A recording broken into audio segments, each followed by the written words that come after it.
All right, you guys, grab a stick and let's. Got two. They don't have to. Well, we're going to be doing mostly knife today, so they don't have to. All right, let's start up. Give yourself a fist distance at the bottom, like so. Not like that, but like so, and then just rotate. Yeah, geez, those are long. Here, let me do these. Yeah.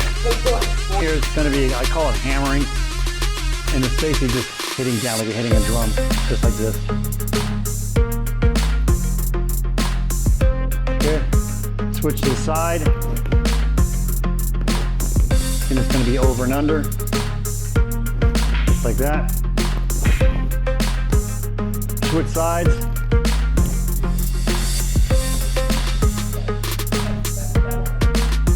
Over and under like that, yeah. And again, this is mostly a coordination drill, just to get your hands synchronized. All right, I'm gonna give that to you. Just gonna reach in. Yes, you, I got a dowel rod. You. That's for you. That's for you. At the bottom here. So a lot of you guys have already done knife fighting. You know, obviously, many here, you've done it, and you've done it. I mean, most people here, but for those who have not done it, you guys, for example, there's two ways that it's a very Filipino martial art, by the way. So knife and sticks, kind of their thing. But they have two ways of holding the knife. One is like this, like a fencing sword, and we're going back and forth.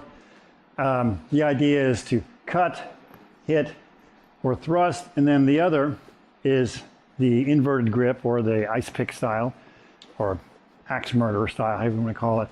This is called a pakao. So you have the Saksak, which is their version of this, and you have the pakao, which is this. And the idea being different strategies for different grips are different strategies. This will give you a bit more range. It's not as powerful when you're in close as this, but it's pretty good. And it's usually meant to keep people at bay. And the main basic strikes with this, for starters, the first one is the hand. So typically if I have my hand out here like this, she's going to strike it. And the idea is to cut like that. So when you come out, that's the idea, cut. And if you've ever been hit in the hands, in the back of the hands like this, it sucks if it doesn't, if you don't have something like this. Because everyone thinks that when you close, it's all these inside here, which, yeah, to a point it is. But if you ever get hit in the back of the hand, what actually happens is your hand opens. And for about 3 to 5 seconds, it's very hard to close. And you basically, and you've heard me use this term, you know, if I hit the hand hard enough, you have a flipper. Anywhere between 5 seconds, 10 seconds. I mean, it does recover depending on how, you know, in shape and how bad the hit was. But it, you know, 5 seconds is a long time. Yeah, it is. Yeah. I mean, especially when conference is over in 5. Yeah, right, exactly. I mean, 1 second's a long time if it's fast.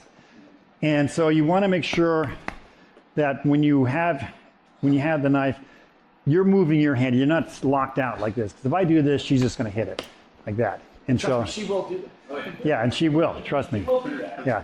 So when I have my hand out like so, I've got to move it constantly. Because if I see her going at it, it's going to be, you know, lights out. And so the basic drill is you're going to hit, is going to be the hand. So I'm striking here, she's striking back and forth like that. So what you're trying to do is just to get that sort of a feel. I have a limited set of gloves. I recommend you guys wear them. And we'll go, if we're short on gloves, we'll just exchange. But the idea is to keep your hand moving the whole time. So why don't you work with these two? Okay. Oh, by the way, when we do knife fighting, there is a protocol, believe it or not. You know, when we do jujitsu, we bump, and like that. In knife fighting, it's very similar. It's just tap, tap, like that. That means I'm ready, you're ready. That's just the protocol. And then from here, ideally you want to lead with your right, with your weapon. So if you're left-handed, you would lead with this. You can switch, and you often do during certain circumstances. But what I don't want you to do, and if you ever see this for example, because you see it in movies all the time, they'll do this, right? Like, I guess it's to distract you. Yeah, cut the hand. So, by the way, I call this knife offense because once you see what it can do, and you guys have done it, knife defense is a fantasy, in my opinion, because it's so fast and it's so hard to control. When you'll see when these guys start fighting, like, there's no way someone's going to go and go, kick like that. It's just not going to happen. You're too fast. You're too athletic. I mean, everyone here is. And unless the guy's so slow, yeah. I mean, there are some defensive maneuvers, but for the most part, don't go in there thinking you're going to disarm a guy with a knife. You'll get impaled. So that's why I call this knife offense instead of defense. Anyway, so when you're fighting, lead with your weapon primarily, and make sure if it's a point like this, point it at the guy, not fixed, but you're going to keep. So if I have to get to Jose and you're pointing it at me, I got to get through this to get to him, and that's the idea. And we talked about cutting and slashing. There's also thrusting, but we'll do that next. So guys, work out a little bit. Ashley, I'm nice. hey, you can help too. But that's just a me thing. So What's that? when I fight somebody with a stick, I try to go left hand forward more because That's with a stick, though. Yeah, I'd rather get hit Yeah. with a stick and have a chance of stabbing. But generally, he doesn't want to get hit with a stick. The sticks hurt too. It's like going this way. I don't have the reach don't have the range. against the stick, especially. And to be honest with you, when I'm going against that long a weapon, I'll tend to switch to this, which I'll explain later on for different reasons. Take me through the basics. Yeah, take him through the basics. I know zero here. Be nice. Okay. Okay. Yeah. So, it's like just be careful to not lean forward too much.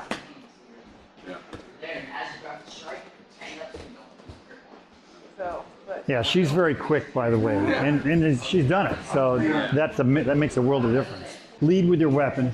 There will be strategies where you switch, but you don't stay there for very long. There's a certain strategy, and you're gonna be moving around.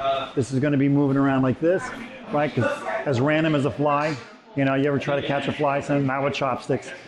Okay, so you're moving around because I don't want you to hit there. This is like the primary weapon and target for that reason.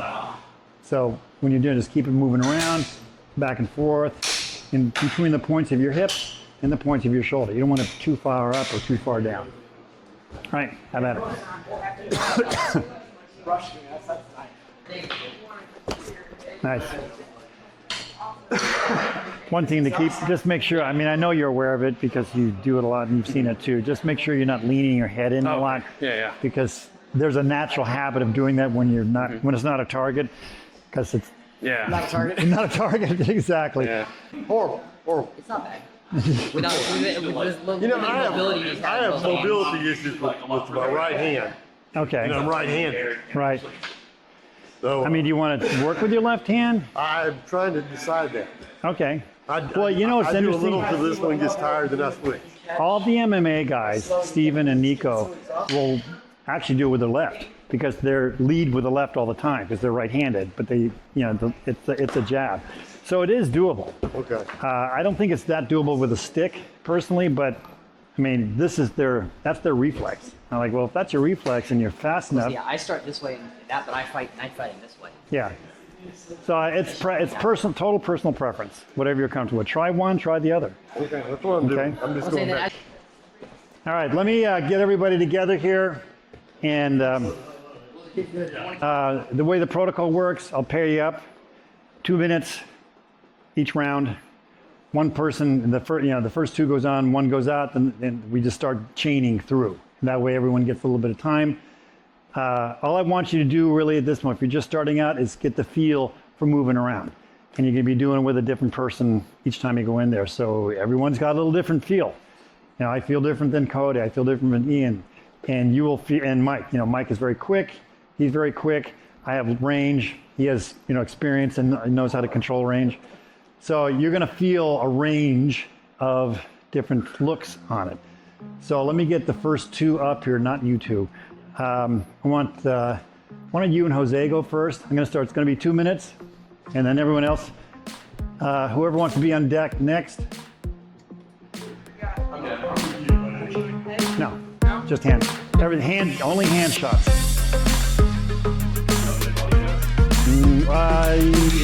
If you guys, but yeah, I'd rather not without the helmet. I just want these guys to see it now.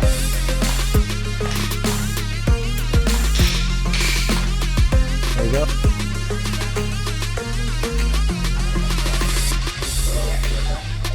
Hey Mike, can I get you to go with? Yeah, experiment a little bit. See, trap in. There you go. How are you? What I want you to guys be aware of. Right now, what we just did is basic cuts real close. And there is a tendency when you're practicing to kind of lean in because your face is not a target, so kind of safe to lean in, right? What these two guys, and then Mike and probably Ashley afterwards as well, are going to do, this is designed to protect your face. So your face is now a target, or your head is now a target. Hand is a target. We didn't cover this, but we'll cover this next time. When you're cutting, that's one thing. If he has his hand up, I'll cut the hand or whatever's out there. But you can also thrust. We'll do that next time. But the thrust here or thrust in the face, those are usually fight stoppers at that point. Not when in our concept, but when you have to deal with somebody. So you're going to see the difference between what you just did and when you have something where everything is live at this point. Let me get the clock started. So we're going to talk about knife fighting today and knife offense. I don't really like to call knife defense because people confuse that with if you're unarmed and how you disarm somebody with a knife. I have a very strong opinion about that, and you'll hear it in the class that if you're coming into the martial art world with the expectation that you're going to disarm somebody with a knife, good luck. That said, what I do want to talk about today is knife offense, which you would use for defending yourself when you have a knife against an opponent or an assailant who, for one reason or other wants to either hurt you or your family or your friends, and how we train for that. So the way, as you saw in the classroom here, there's a couple of different ways that you'll see in the Filipino martial arts that they're going to hold a knife. Typically, you're going to hold the knife in one of two ways. This is called the Saksak, and you'll either hold it like this. You'll see some people, they'll like to put their thumb along the ridge here, the blade, assuming the blade is on this edge, facing out, something like this. I mean, you can have it inside. There's strategies, I guess, for that as well. I personally like to work with the blade on the outside point, and you either hold like this or like this. There's, again, it's personal preference. I've seen both work. I tend to hold it more like this, but again, that's personal preference. And in the first installment of this is the Saksak. So you're going to hold it like this, and normally you're going to have it facing your opponent. So if my opponent's here, for example, I'm going to have this facing here. My weapon hand foot is in the lead, although as you see in some of the knife fighting sessions that we have, people switch. Sometimes people will lock out like this, but a lot of times you're moving around. You're just going to switch from one lead to the other. You'll keep it in your right hand. I don't recommend switching it while you're fighting because it's just kind of a risk. You can either drop it, or in the process of transferring it, the guy attacks and you lose your weapon. But you will find yourself, sometimes if you're leading like this, I got the opponent here, I may switch, and oftentimes, and you'll see me do this a lot in fighting, when I'm switching, I'm trying to set it up so that I can parry the hand down of his weapon. So we have mismatched leads for just a moment. I parried his knife down and come over the top. Again, everyone's strategy is going to be a little different. And if you're right-handed, in my case, I'm right-handed, I will hold the weapon in my right hand. Now, at our academy, we have a lot of guys who do MMA, and MMA guys, even though they're right-handed, will switch to the left hand because they're so used to the stance, it's just a natural extension of what they do. And if that's you out there, and if you do a lot of MMA, if it works, do it. Anything goes as long as it works. And the only way you know if it works is if you try it against someone who's not cooperating. Anyway, with the Saksak, you're going to have a couple of basic modes of attack. Typically, you're going to strike the hand. And in this class that you just saw, I am focusing on the hand as a primary target. In Filipino martial arts in general, there's a term called defanging the snake. Well, these are the fangs, and you're trying to cut the primary weapon hand, which is the snake here. You cut, and it's basically a cut down. You're just cutting down like this, and you're also just trying to hit it. And if you've ever been hit in the back of your hand, everyone talks about, you close with these. Yeah, but if you ever get hit in the back of the hand without any protection, what'll happen is your hand will pop open, just the way it is. That's why when you disarm somebody, if you can get the back of the hand will pop open, really no matter how strong they are. You get that one moment of jarring, and the hand will like this. And if you hit the hand hard with something as simple as this, aluminum, not even a sharp blade, the hand will pop open for a moment. It's not forever, but long enough. And it's very hard to close for anywhere from 2 seconds to 22 seconds. But that's the primary target. Once you get the weapon out of the person's hand, the game's in your court at that point. You can decide to follow up or bolt if you have to get out. Anyway, so the primary target is going to be the hand. You're cutting here. The other one is you're cutting here. I do a lot of backhand strikes because that's kind of a way I developed. You'll have people do forehand strikes as well, cut this way. I tend to do a lot because I tend to turn like this, but you can work with everything. Like I said, anything goes as long as it works. And the only way you can know is when you try it. So the primary, hit the hand, face. You'll see sometimes people go down to the knees, to the back of the leg. You're trying to get the back of the Achilles. Excuse me, not the Achilles, the tendons back here. Great target if you get there. Don't try to make a living on it because at some point you'll get your head handed to you. So you cut the hand, strike the face, and then the thrust. I didn't really cover a lot of thrust in this class. We will do it the next class, but I want you to get the idea that it's fast. And knife fighting, when you first start out knife fighting, I do recommend whether you're an instructor or just learning yourself, start out with the hand. Probably the biggest obstacle as an instructor I ran into was getting people past the notion that it's okay to hit. And a lot of times you'll start just tip-tap like so. But for it to work, because you're not always going to have one of these. You may have something as, on a job site, you might just have a dowel stick, or which is what we used to fight with, by the way, early on, because it was cheap, was there. These were around, but they're a little more expensive. They didn't get cheaper until much later on. But you can do a lot of work. This can be an analog for knife. I work on job sites. We have tools that are pretty sharp, whether it's a long screwdriver or scratch-alls. So anything you can pick up with your hand of this distance can be used in same way as you would a knife. Although you don't have a blade here, you still have the striking option. You still have the striking up here, and certainly the thrusting if you're going to go for the face. Thrusting somebody in the body with this, like a stick, you're not going to put them out, but you're going to get their attention and force them to defend that, which will give you an opportunity to put something else on. Other weapons you can use to practice knife fighting are plastic ones.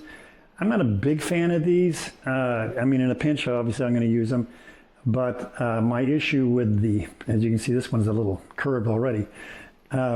They don't really give the thrust its due. When you thrust with one of these, or even with this, you feel it. So that's why I prefer something a little stiffer. As far as protections are concerned,